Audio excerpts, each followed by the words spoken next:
Halo, assalamualaikum warahmatullahi wabarakatuh. Nahmaduhu wa nusalli ala rasulil karim. Oke teman-teman yang masih senantiasa setia menonton channel Asbab Saja, semoga dalam keadaan sehat, kaya raya, dan bahagia. Oke teman-teman, kita lanjut lagi ya tentang kisah Nabi Musa ya, sampai dia berjumpa dengan Allah SWT.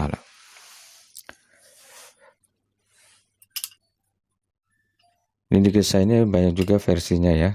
Cuma yang kami sampaikan di sini adalah bahwa ketika Nabi Musa bersama rombongannya, bersama umatnya ini selamat dari kejaran Fir'aun, maka dia melewati suatu lembah ya, suatu lembah yang tidak ada penghuninya, tidak ada makanan ya.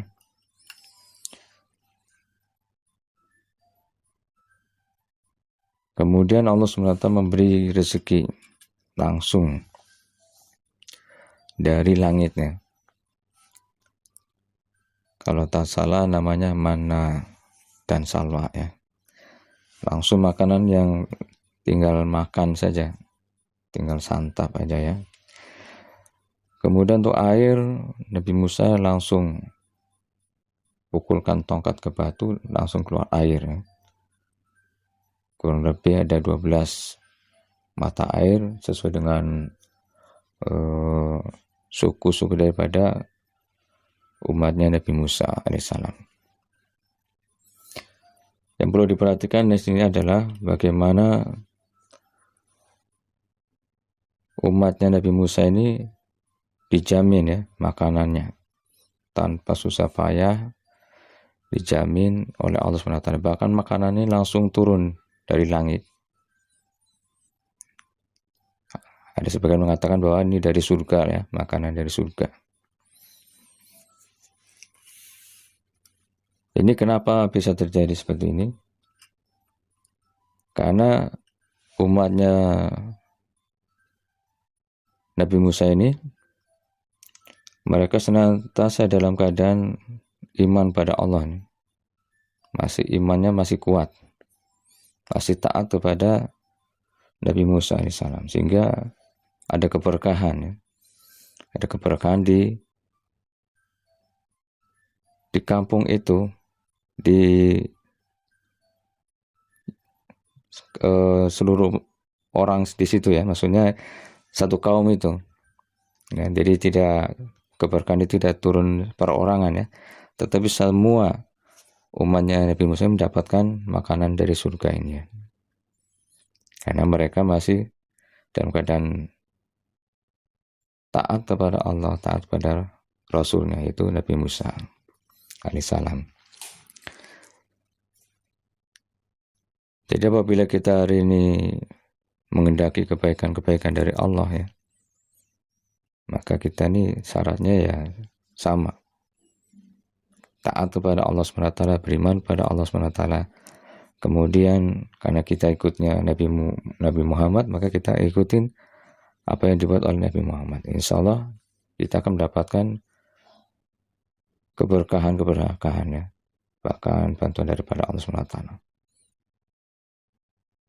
Cuman kalau kita menginginkan bahwa keberkahan ini, bantuan Allah ini terjadi pada suatu daerah, kampung kita ya, maka kampung kita ini harus orang-orangnya beriman pada Allah, taat kepada Allah, menjalankan perintah Allah SWT.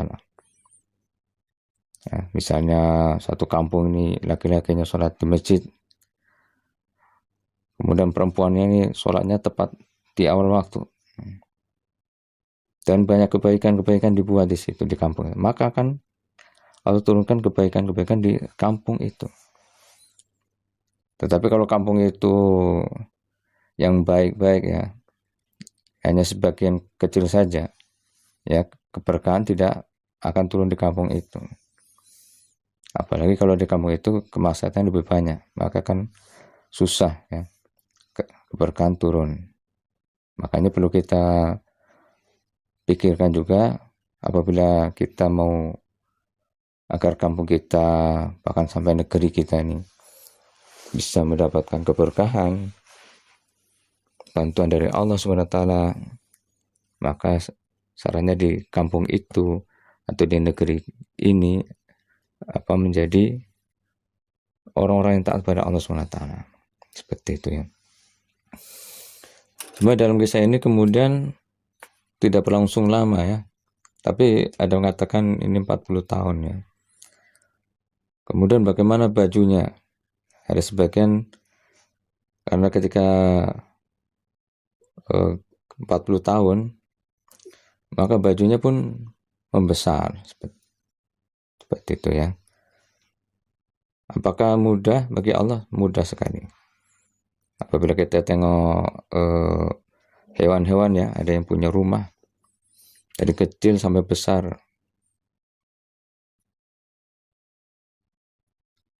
Ketika badannya kecil, rumahnya kecil yang dibawa. Nah, ketika besar pun rumahnya membesar juga. Mudah bagi Allah. Karena memang ya sedang Allah SWT sedang berikan keberkahan, tunjukkan kekuasaannya. Tetapi umatnya Nabi Musa ini tidak langsung lama kejadian seperti itu. Karena apa? Ada rasa tidak syukur ya, tidak bersyukur. Sudah dikasih nikmat yang begitu bagus, yang begitu nikmat, kurang bersyukur. Dia minta lagi yang lain.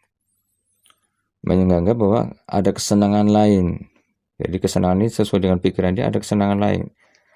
Dia ingin apa? Kalau diriwayatkan ada, dia ingin makan yang bisa ditanam seperti bawang merah, bawang putih dan seterusnya ya. Akhirnya apa? Akhirnya yang tadinya datang makanan datang daripada langit, dari surga, Allah cabut. Akhirnya mereka dalam keadaan kesusahan. Kesusahan itu maksudnya kita ingin mendapatkan makanan harus bercocok tanam lagi. Jadi seperti itu. Jadi pelajaran bagi kita ya, apabila kita hari ini sudah diberi nikmat oleh Allah SWT, disyukuri dulu. Kemudian jangan menganggap bahwa ada kebahagiaan yang menurut pikiran kita ya. Karena pikiran kita ini kadang-kadang salah.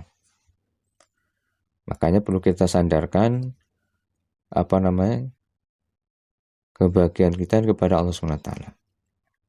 Jadi apabila kita mau ada satu keinginan ya, satu rencana ya, maka kita diskusikan dengan Allah SWT. Minta petunjuk pada Allah SWT. Apakah ini baik atau tidak baik? Nah, seperti itu. Jadi nanti kalau kita sudah terbiasa apabila ada suatu rencana, suatu hajat, kita minta pertolongan, minta petunjuk pada Allah, nanti Allah akan kasih. Jadi kalau umatnya Nabi Musa ini tidak minta, akhirnya Allah kasih. Sehingga akhirnya mereka ini dalam keadaan susah. Jadi jangan sampai kita ini seperti itu ya. Jadi hari ini kita kadang-kadang ingin mencari kebahagiaan, kesuksesannya. Tetapi menurut pandangan kita ya. Sehingga kita ini pun merasa kesusahan. Banyaknya sudah berusaha ya, sekuat tenaga. Tetap saja tidak mencapai kebahagiaan. Betulnya kalau kita ikutin ya arahan daripada ulama-ulama ya, apalagi ulama yang belajar tentang ketuhanan ya, yang mempelajari tentang bagian dalam ya, maksud dalam hati ya, itu akan dibahas bagaimana cara menyandarkan hati kita ini kepada Allah SWT. Jadi maksudnya para ulama-ulama ini mengatakan bahwa untuk mendapatkan kebahagiaan itu adalah kita harus sadari dulu bahwa kita ini dalam kondisi sekarang di sini saat ini. Apabila kita sudah bisa merasakan kebahagiaan ketika kita di sini, saat ini dan sekarang, kemudian kita bisa mempertahankan di detik berikutnya, menit berikutnya, jam berikutnya, maka kedepannya kita akan dalam keadaan bahagia. Seperti itu ya. Sebetulnya apabila kita sadari keadaan kita di sini, saat ini, sekarang, bersama Allah, sedang menikmati karunia Allah, maka kita akan mendapatkan kebahagiaan itu secara hakikat, secara yang sebenarnya. Nah, seperti itu. Apabila kita bisa pertahankan kondisi ini, maka kita akan bisa bahagia seterusnya. Cuma dalam keadaan kehidupan kita sehari-hari ada aja seperti itu. Dan memang untuk mempertahankan ini memang harus bukan harus ya, biasanya memang kita ini dalam tahap permulaan akan jatuh bangun ya. Ingat tidak.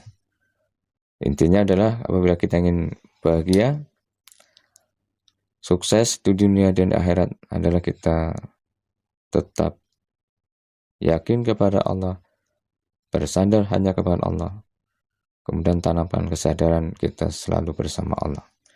Dengan syariatnya tetap mengikuti apa yang dibuat oleh baginda Nabi Muhammad SAW. Demikian, mudah-mudahan bisa kita jadikan sebagai jalan ya, sebagai asbab untuk kita bisa mendekatkan diri kepada Allah SWT. Insya Allah kita akhiri, dan mudah-mudahan semoga kita akan jumpa lagi ya dengan video berikutnya. Semoga tetap sehat, kaya raya, dan bahagia. Assalamualaikum warahmatullahi wabarakatuh.